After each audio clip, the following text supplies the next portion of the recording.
আরাভাল্লি রক্ষায় মানুষের প্রবল প্রতিবাদ ও আন্দোলনের চাপে আপাতত পিছু হটল মোদী সরকার।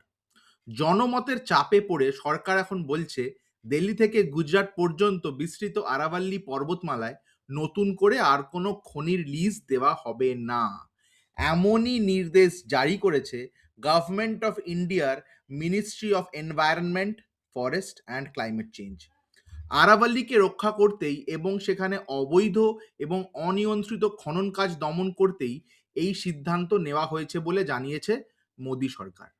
তাহলে সরকারের এই নির্দেশের মিনিং এটাই দাঁড়ায় যে ওই অঞ্চলে এতদিন অবৈধ ও অনিয়ন্ত্রিত খনন কাজ অবাধে চলছিল এবং সরকার তা খুব ভালো করেই জানতো।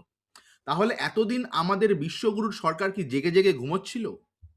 বেআইনি খনন কাজ কেন কঠোর হাতে দমন করলো না সরকার? তাহলে এবার মানুষের আন্দোলনের চাপে পড়েই কি সরকারকে রাম নাম নিতে হচ্ছে?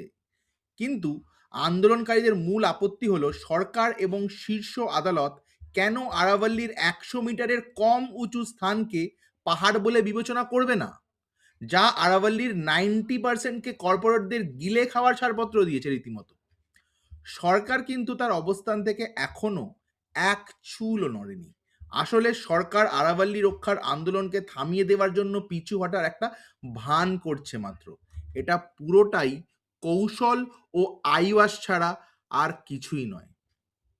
এটা আমার ভাবনা। বাকিটা আপনারা ভাবুন, আপনারা প্রশ্ন তুলুন। নমস্কার, ভালো থাকবেন।